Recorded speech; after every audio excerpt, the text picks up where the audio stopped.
السلام علیکم ناظرین، میرا نام معتصم نذیر ہے اور آپ دیکھ رہے ہیں ہمارا یوٹیوب چینل۔ پچھلے 12 گھنٹے میں جو عام ڈیولپمنٹس ہوئی ہیں اس حوالے سے تفصیل سے بات کرتے ہیں۔ خبریں بڑی دلچسپ ہیں، ولاگ یہ آپ نے اینڈ تک دیکھنا ہے۔ اور جناب سابق جو لیجنڈری فاسٹ بالر وسیم اکرم ہیں، ان کے حوالے سے ایک نئی کنٹروورسی کا آغاز ہونے جا رہا ہے۔ خبر کیا ہے وہ بھی میں آپ کو بتاتا ہوں۔ اور اس کے بعد جناب تقریباً 6000 ایکڑ یعنی 48,000 کنال ایک نئے ڈی ایچ اے کے لیے جناب جگہ مانگی ہے۔ جگہ کہاں پر مانگی گئی ہے اس حوالے سے بھی آپ کو بتاتا ہوں۔ اور اس کے بعد جناب مولانا صاحب کے حوالے سے یہ خبریں آ رہی ہیں کہ وہ جناب کسی حد تک مان چکے ہیں۔ جو آئینی ترمیم جو بل پاس ہونا ہے اس حوالے سے کہا جا رہا ہے، اس حوالے سے بھی آپ کو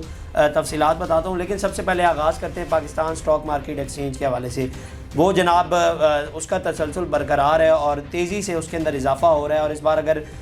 خبر میں آپ کو بتاؤں تو جناب پاکستان اسٹاک ایکسچینج میں کاروباری ہفتے کے مسلسل دوسرے روز زبردست تیزی کا رجحان دیکھا گیا اور 100 انڈیکس میں 753 پوائنٹس اضافے کے بعد 85,663 پوائنٹس کی بلند ترین سطح پر پہنچ گیا۔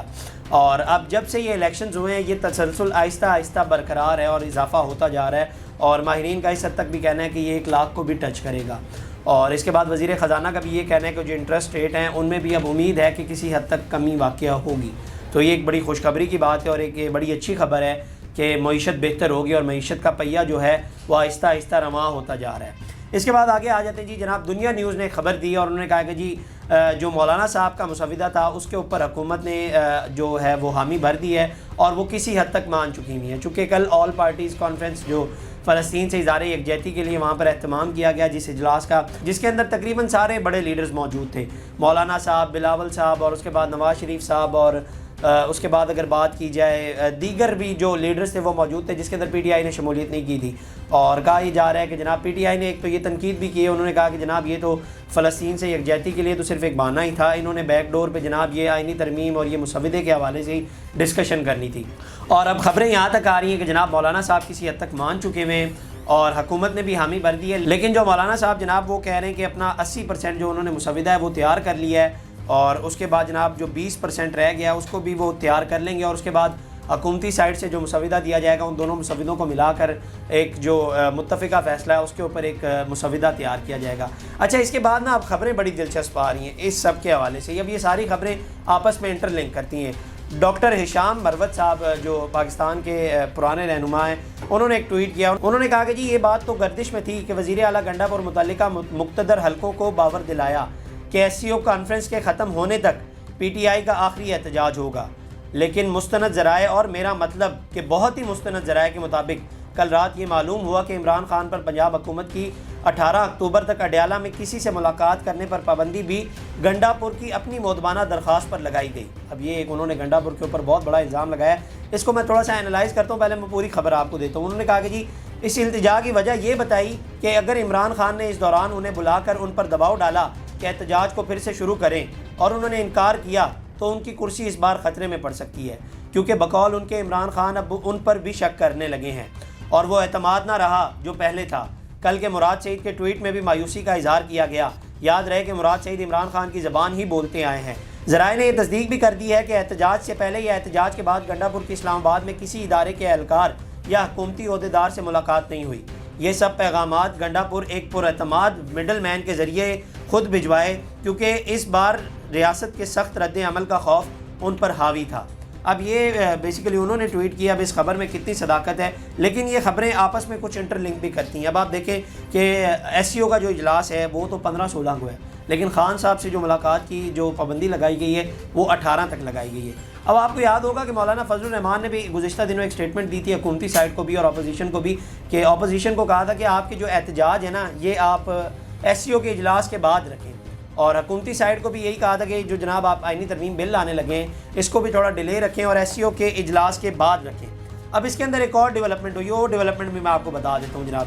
حکومت نے آئینی عدالتوں کے قیام سمیت جوڈیشل پیکج لانے کے لیے آئینی ترمیم تیار کر رکھی ہے۔ اس ترمیم پر پہلے تو حکومتی اتحادیوں کو بھی تحفظات تھے، تاہم اب وہ تحفظات کافی حد تک دور کر دیے گئے ہیں۔ وزیر اعظم کے مشیر برائے قانون و انصاف بیرسٹر عقیل ملک کے مطابق حکومت نے اس ترمیم کے لیے وکلاء برادری اور بار کونسل کو بھی اعتماد میں لیا ہے، لیکن بیشتر وکلاء تنظیمیں اب بھی اس ترمیم کے خلاف ہیں۔ اچھا جی، اس کے بعد محمود خان اچکزئی صاحب نے بھی ایک ٹویٹ کیا، وہ ٹویٹ آپ کو میں بتا دیتا ہوں۔ انہوں نے کہا کہ جی ہم عمران خان کے ساتھ بھٹو کی تاریخ دہرانے کی اجازت نہیں دیں گے، جب تک فوج سیاست سے دستبردار نہیں ہوتی پاکستان میں سیاسی عدم استحکام اور مستقبل میں غیر یقینی صورتحال برقرار رہے گی۔ آئینی ترمیم کے نام پر آئین پر شب و خون مارنے کے خلاف مزاحمت کریں گے۔ انہوں نے مزید کہا کہ فوری طور پر عمران خان اور دیگر تمام سیاسی اسیران کو رہا کیا جائے، بصورت دیگر حالات خانہ جنگی کی طرف جا سکتے ہیں۔ ہم ان ججوں کے ساتھ ہیں جو آئین کے دفاع کے لیے کھڑے ہیں۔ پارٹی کارکنان کو ہدایت کی ہے کہ سیسا پلائی دیوار کی طرح ان کے ساتھ کھڑے ہونا ہے۔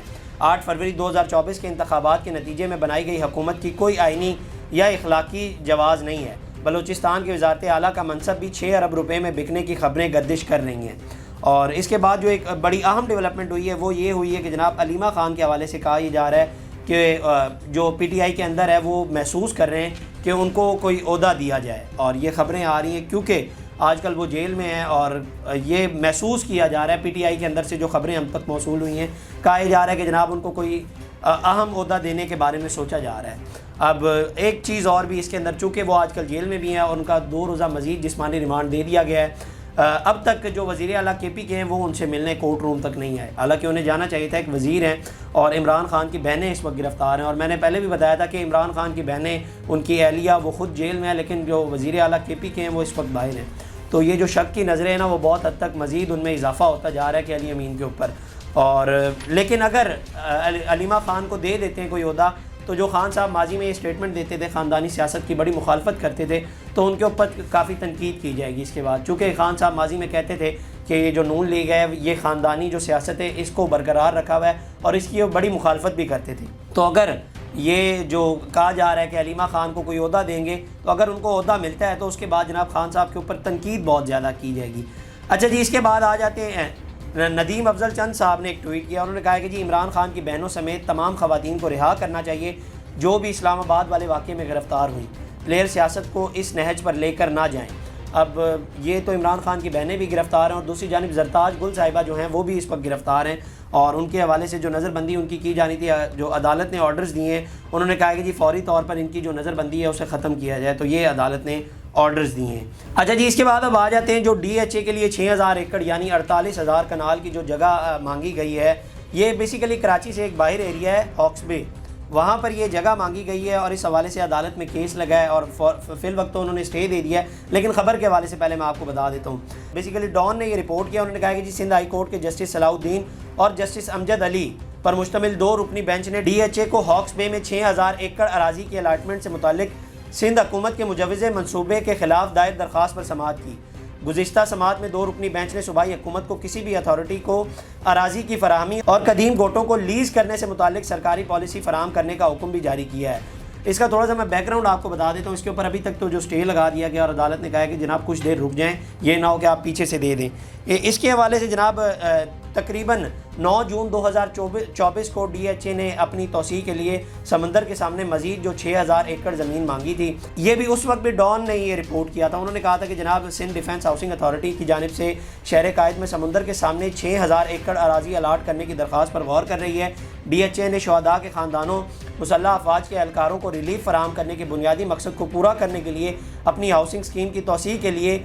ترجیحہ ساحل کنارے کی زمین مانگی ہے۔ اس نے دسمبر 2023 میں سندھ کی نگران حکومت سے مستقبل میں ڈی ایچ اے کراچی کی توسیع کے حوالے سے زمین کے الاٹمنٹ کے لیے رابطہ کیا تھا۔ کراچی کے میئر مرتضیٰ وہاب جو حکومت سندھ کے ترجمان بھی ہیں، تصدیق کی ہے کہ صوبائی حکومت کو زمین کے الاٹمنٹ سے متعلق ڈی ایچ اے کی درخواست موصول ہوئی ہے۔ انہوں نے مختصر جواب دیتے ہوئے ڈان کو بتایا کہ ہم اس کا جائزہ لے رہے ہیں، متعلقہ حکام اور محکمے اپنا کام کر رہے ہیں۔ تو یہ اس کا بیسیکلی تھوڑا سا بیک گراؤنڈ ہے، اور اس کے بعد عدالت نے جو ہے وہ ابھی تک اسٹے دیا ہے، اور یہ کہا ہے کہ جناب جب تک فیصلہ نہیں آتا تب تک یہ جگہ نہ دی جائے۔ یہ اب بیسیکلی کراچی سے تھوڑا سا باہر ایک پکنک پوائنٹ ہی سمجھا جاتا ہے کراچی کا، اور ہاکس بے کا علاقہ ہے اور سمندر کے قریب ہے، تو وہاں پر ڈی ایچ اے نے جناب 6000 ایکڑ یعنی 48,000 کنال کی جگہ مانگی، اور وہ وہاں پر کہہ رہے ہیں کہ جناب ہم نے ڈی ایچ اے ہاؤسنگ ایک سوسائٹی وہاں پر بھی بنانی ہے۔ اچھا جی، اب آ جاتے ہیں جو آخری خبر اور بڑی امپورٹنٹ خبر ہے، جو کہ جناب آئی ہے سابق جو لیجنڈری فاسٹ بالر ہیں وسیم اکرم کے حوالے سے۔ یہ بیسیکلی دی نیوز جو انٹرنیشنل ایک ادارہ ہے، انہوں نے رپورٹ کیا، اور قاسم عباسی صاحب نے ٹویٹ کیا۔ اس ٹویٹ کے اندر انہوں نے کسی کو مینشن نہیں کیا، لیکن اس ٹویٹ کے اندر جو ہیش ٹیگ استعمال کیے گئے نا، ان کے اندر وسیم اکرم کو جناب انہوں نے مینشن کیا، اور جب ہم نے اس کی جا کے تصدیق کی تو اس کے حوالے سے جناب ایک تو وسیم اکرم نے کچھ ٹویٹس بھی 2-3 کیے تھے، وہ تو انہوں نے ڈیلیٹ کر دیے، لیکن فیس بک کے اوپر جناب ان کی نا پوسٹیں ابھی بھی موجود ہیں۔ یہ باجی نام کی ایک اپلیکیشن ہے یہ بیسیکلی بیٹنگ ایپ ہے جس کے حوالے سے ماضی میں بابر اعظم اور محمد رضوان نے انکار کیا تھا اور ان کا لوگو لگانے سے بھی انہوں نے انکار کیا تھا. تو جناب انہوں نے قاسم عباسی صاحب نے یہ خبر دی, انہوں نے کہا کہ جناب جو سابق فاسٹ بالر ہیں وہ اس کے برانڈ ایمبیسڈر بن گئے ہیں. اور خبر میں انہوں نے کہا کہ جی the legendary fast bowler while promoting these illegal betting surrogate companies. اب سیروگیٹ کمپنیز بیسیکلی کیا ہوتی ہیں؟ وہ یہ ہوتی ہیں کہ مثال کے طور پہ جیسے گولڈ لیف ایک برانڈ ہے, اب حکومت نے اس کے اوپر بین لگا دیا کہ آپ اس کی ایڈورٹائزمنٹ نہیں کر سکتے, تو اب وہ اس کی ایڈورٹائزمنٹ سیروگیٹس کے تھرو کریں گے. اب سیروگیٹ کیا ہوتی ہے کہ وہ صرف گولڈ لیف لکھیں گے, اس کے اندر یہ نہیں دکھائیں گے, ایک تو سگریٹ کو نہیں دکھائیں گے اور دوسرا نہ سگریٹ پیتا ہوا کوئی بندہ دکھائیں گے, صرف گولڈ لیف چل رہا ہوگا پورے اشتہار میں, اور یہ ایک سیروگیٹ ایڈورٹائزمنٹ ہوتی ہے. اس کے بعد انہوں نے کہا کہ جی enjoy the thrill and make lasting memories together, can't wait to share this journey with you. یہ جو خبر ہے اس کے حوالے سے تھوڑا سا میں آپ کو مزید بتاتا چلوں کہ یہ جو جس کی یہ جو باجی ایپ ہے اس کی جو دوسری برانڈ ایمبیسڈر ہیں وہ میاں خلیفہ بھی ہیں. خبریں یہ آ رہی ہیں, اور اس کے حوالے سے نگران حکومت نے ایک نوٹیفیکیشن بھی دیا تھا اور انہوں نے کہا تھا کہ جناب ایسی جو 150 ایپلیکیشنز تھیں ان کو بین کر دیا گیا تھا نگران حکومت نے. لیکن جب سے نگران حکومت ظاہری بات ہے انوار اللہ کاکڑ کا دور گیا ہے اور اس کے بعد جناب یہ دوبارہ ایکٹیو نظر آ رہی ہیں. اور اس کے حوالے سے جناب وسیم اکرم صاحب سوشل میڈیا اپنے پلیٹ فارمز کے اوپر ان کی ویڈیوز بھی شیئر کی ہیں اور کافی پروموٹ بھی کر رہے ہیں. اور میں بتا چکا ہوں کہ یہ وہی بیٹنگ ایپس ہیں جن کے حوالے سے محمد رضوان اور بابر اعظم نے ماضی میں کہا تھا کہ جناب ہم ان کی جو ایڈورٹائزمنٹ ہے وہ نہیں کریں گے اور ہم ان کا لوگو بھی نہیں لگائیں گے, اور انہوں نے انکار بھی کیا تھا, آپ کو یاد ہوگا. تو جناب وسیم اکرم صاحب ایک نئی کنٹروورسی کے اندر آ گئے ہیں اور اب انہوں نے ٹویٹس تو بیسیکلی ڈیلیٹ کر دیے گئے ہیں. اور قاسم عباسی صاحب نے جو ایک پورا ٹویٹ کیا اس کے اندر انہوں نے یہ بھی کہا ہے کہ جناب کہ میں وسیم اکرم صاحب سے رابطہ کرنے کی کوشش کروں یا ان کے مینیجر صاحب سے رابطہ کرنے کی کوشش کروں, اگر وہ کوئی اپنا دینا چاہتے ہیں کہ اپنی اسٹیٹمنٹ تو ہمیں ریکارڈ کروا دیں, اور ہم بھی ان سے گزارش کریں گے کہ اگر وہ تو کوئی اسٹیٹمنٹ دینا چاہتے ہیں تو ہم سے کانٹیکٹ کریں. اور دوسرا یہ کہ اس حوالے سے اگر وہ معافی بھی مانگنا چاہتے ہیں کیونکہ یہ انلیگل بیٹنگ ایپس ہیں جن کے اوپر گورنمنٹ نے بین کیا ہوا ہے, اور اگر وہ اس طرح کی کوئی اسٹیٹمنٹ دینا چاہتے ہیں تو ہم سے رابطہ کریں. تو یہ تھی جناب آج کی خبریں, اور مولانا صاحب کے حوالے سے بھی آپ کو بتایا اور وسیم اکرم جس کنٹروورسی کے اندر آ رہے ہیں اس حوالے سے بھی آپ کو آگاہ کیا. اب تک کے لیے اتنا, اپنے میزبان کو دیجیے اجازت, اللہ نگہبان. اس طرح کی اور ویڈیوز دیکھنے کے لیے سبسکرائب کیجیے ہمارا چینل اور دیکھتے رہیے PSPKG نیوز.